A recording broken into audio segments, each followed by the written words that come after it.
Samach Beis and Aleph right at the top of the Yomid. Tanya Rabbi Kiva Pamach Snichnasti Achar Rabbi Shua Masechet. There was a time that I followed. He said his Rebbe Rabbi Shua. He followed him into the Masechet. And I learned from him three things. The first thing I learned was that one does not relieve himself facing east-west, because that's facing the Beis HaMikdash, rather north-south. And I also learned from him that one does not relieve himself standing, only sitting. And that one does not wipe himself with the right hand, but rather with the left hand. He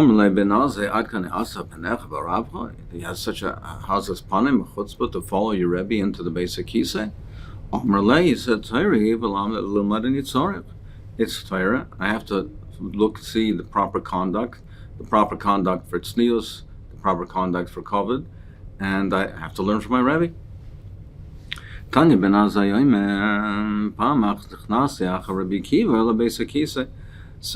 Ben Azai followed this direction, and he went and followed Rabbi Kiva to the Beis HaKisei.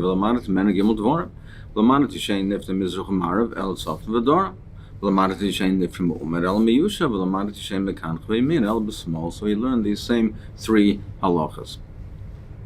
Amar Eloi Rabbi Huda Ad Kareos Benech Barapcha Amar Eloi Tzarahi Velilmad Anit Tzarech. So the same dialogue now continued with Rabbi Huda, and he said Tzara Ben Azai said Tzari Velilmad Anit Tzarech. Another example of Tzari Velilmad Anit Tzarech, Rav Kahana Al Gana Tuse Purai the Rav. He went and slept under Rav's bed. His Rebbe Rav, he slept on his bed, Shammai, and he was there as Rav was having relations with his wife, marital relations with his wife. So Shammai Desach heard that they were talking, V'sachach, and laughing, V'asa Trachav, and then he was engaged with relations with his wife. Amarle, so he said to him, Dami Pume da Abba, the mouth of the master of Abba is Kirlei Sarach Tavshila, is like a person who was hungry and never ate before, meaning it seemed to be engaging in this act with personal hanoah, for personal benefit in mind, rather than for the purpose of the mitzvah. Like Kahana, Hacha, you're here, Kahana, Hachat, Puk, you should leave. It's not proper. It's not proper derech eretz to be here when I'm in a private manner. Engaged in a private manner. He said the same type of idea. I have to learn the proper way to engage in relations with one's wife. So it's Torah. So we have brought down these halachas of proper conduct in the Beis HaKisei. The Gemara is going to analyze it right now. Why do we say you're not mekanech with the right hand, only the left hand?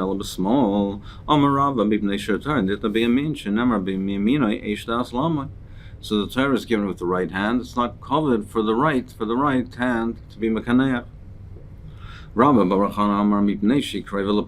He says it's closer to the mouth. So one pshat is closer to the mouth, so there, for hygienic reasons, it's not proper hygiene to be paneach with the same hand that you're going to eat with. Others learn that it's not specifically that eating, it's with all of the functions. A person's, generally speaking, most people are right-handed. They conduct most of their affairs with the right. So again, it's not covered for the persons who where he uses his hand for his primary functions during the day, that he should use it also to be mekaneach. He uses it to tie his tefillin. So also, it's not covered to be mekaneach with the hand that ties the tefillin. He indicates the trop with it. So Rashi has two pshatim. One pshat is that if there is a Megillah, a scroll that has the trop written into it, so he points to it with his hand, and he uses the right hand. Another pshat Rashi says is that he makes with his hand, he makes the shape of the trop in the air, so that people can see that what trop it is that is being sung. And he makes those motions with his hand and with the shape of the trop. And Rashi says that he saw that people coming from Eretz Yisrael, that they used to lane that way. Kitanoi, Rabbi Elazar Oimer B'nei Shoichel Bo, he says you should not use the right hand for the mekaneh because Rav Shuar B'nei Shekoiseh Bo, because he writes with it. Rav Kiva B'nei Shemar about Talmid Torah, he uses it for Talmid Torah. Anyone who is sanu in the basic kisei, he's saved from three things. Min anachashim, he will not come to harm from snakes, min akrovim, scorpions, min mazikin, and not from the mazikin, not from the demons. He won't have bad dreams that disturb him. How basic kisei to have a b'tveria, there's a certain basic kisei in Tveria, ki have a isla beit tray, I feel be a mama, miski. So normally the mazikim don't start up with a person in the daytime, and normally they don't start up if it's two people, only if it's one person. But this was such a place frequented so much by the mazikim that it would even harm two people who were there, and even during the daytime. But Rabbi Ami, Ravasi have Ayla Bey Chad Chad L'Chudei, but they went alone, and V'loi Miski, and they did not come to harm. Amar Rabbanu Lo Mistafisu, you're not afraid. Amar Lahu Anan Kabbalah Gamina. We have a Kabbalah, we have a tradition. Kabbalah, the basic kisei tzniusa v'shtikusa, that what's for in a basic kisei that what protects you is being sanua, being modest, and shtikusa, and not talking, and that protects you from harm. And Kabbalah the Yisura, and we have a Kabbalah that a person, Rahman son, has Yisurin, has suffering, shtikusa mibai rachme, he should be quiet and ask rachman from the B'nai Shalom. Abaya marbele ime imra lemela hadela basic kisei. So Abaya's mother raised for him a sheep to go with him to the basic kisei, so he should not be alone, so he should not come to harm. Why not a goat? No, because because the mazik of the basic kisei has a appearance of like a sire of a goat, and so they could be interchanged, the two, and therefore the mazik will not be afraid to come to the goat will not scare off the mazik or ward off the mazik rather, because it has an appearance of the mazik himself. Rava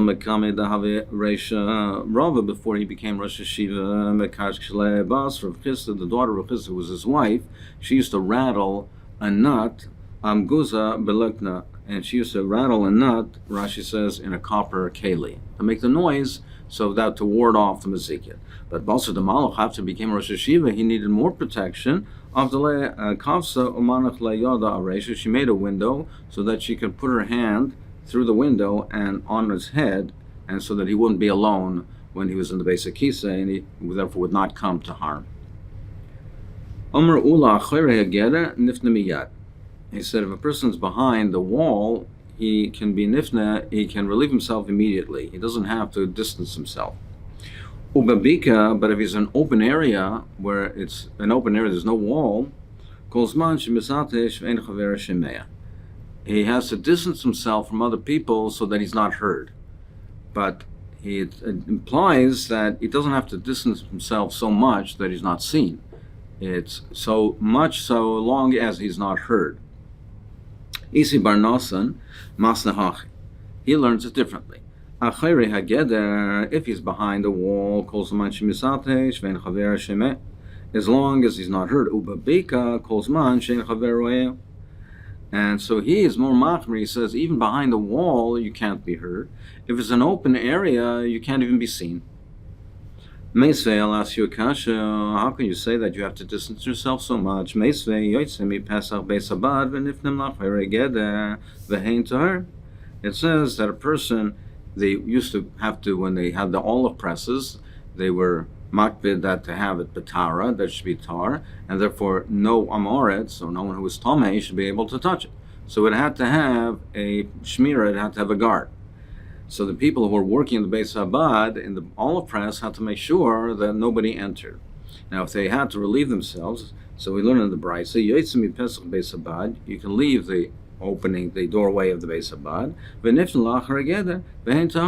and he can relieve himself immediately. So he doesn't have to distance himself. So isn't that a kasha on what was just said? Yes, it's true that in this case, is he does not have to distance himself. But that's only in this case of taharas that since they wanted to make sure that enable the person to guard it. And if he would have to distance himself, it would be much more difficult to protect and guard the taharas from coming to tuma. They were making, and they said he does not have to distance himself so much. How far people working in the olive press, how far can they distance themselves from the press, and we can still say that the press is Torah, that it's still considered a shmira, that it's guarded, that no one tame has entered and been the mitame, the olives or the oil. So they can distance themselves if they have to relieve themselves, but they have to be able to see somebody entering. They have to be able to see somebody entering the Beis Habat, the press. Now, therefore, they have distanced themselves only to the extent that they can see somebody can see them. So isn't this a kasha in what we're saying before, that it has to be distanced so far that nobody can see them?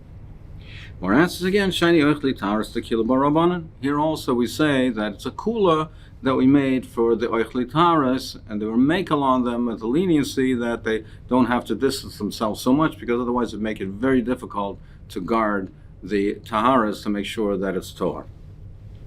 Ravashi Amar Michael's Manchein Chaveroyehu, the Kamar Isi. No, he has a different interpretation of what Isi says when he said Kolzman Shein Chaveroyeh. It doesn't mean that he's not seen, and therefore there's no kash to begin with over here. That's not what he meant. So Michael Shein Chaveroyeh, the Kamar Isi Ben Bar Nelson, Kolzman Shein Chaveroyeh is Prua. It doesn't mean that he's not seen. It means that he's not exposed, that no one can see his exposed areas. But the person himself does not have to distance himself so that he can't be seen at all. So therefore it's no kasha whatsoever from the Beis Habat. There was a person giving a hesped, a eulogizer. The Noch is coming to Rav Nachman. He was maspid in front of Rav Nachman about a certain person. He says this person that he was maspid, he was very tzanu in his ways. He was very modest. How do you know that's true? Saying he was tzanua, well, part of the definition of being tzanua is tzanua basic kisei. Did you follow him into the basic kisei to know that he was tzanu over there? So how do you know what you're saying is accurate? Rav Nachman, my nafka lemine. So okay, maybe he wasn't accurate. Why was he makbid? What's the nafka lemina? Because mishum detanya kishem shenifraim min amazim kaf nefraim min asafdan min oim achrayim. You have to say the truth. It has to be truthful, and the ones who are not, they're punished for that. Ton rabbanan izeu tzanua. What's the definition of tzanua? Zanifna b'layla b'makim shenifna b'yayim. Even at night, where he can't be seen. Again, of course, in those days there were indoor plumbing and bathrooms, etc. So the people were relieve themselves outside. So even though it's nighttime, it's dark, he can't be seen. Still, he distanced himself the way he does in the daytime. He says there's Rav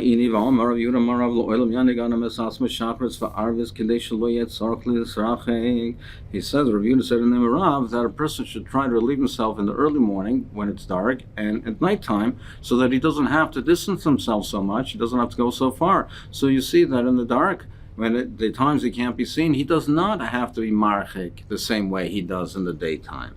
Vesu, another kasha Rava be mama hava azal ad mil. In the daytime, he would go as far as a mil.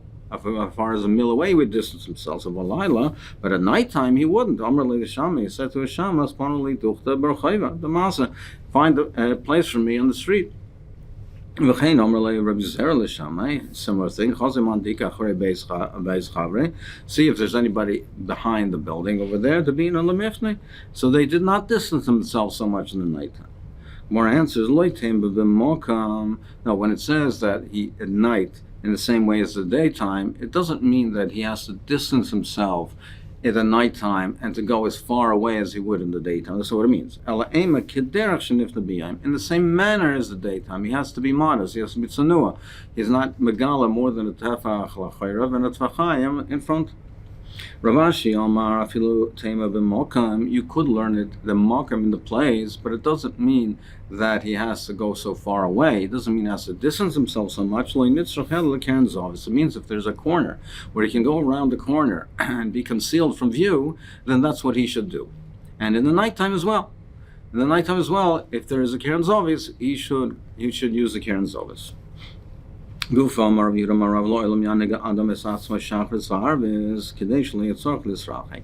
should try to relieve himself in the early morning and late night so he doesn't have to distance himself. Tanya Noachi Ben Nazay Aimer Hashkem would say, Har would say, go get up early and later on in the evening.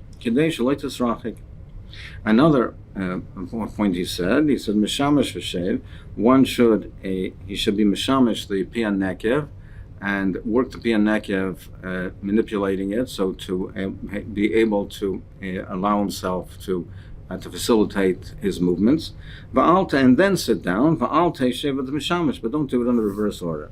If he sits down first in Mishamish, it's very harmful for Kishuf, and even if there's a Kishuf in Spain, going along, they still come, the mazikin come on him. The inshavi Yosef, and if you forgot, then he sat down first. Might have come to what's the eitzah to ward off the kishuf. Kikoi, when he gets up, loyli, not upon me, not upon loy tachtim, not this type of kishuf.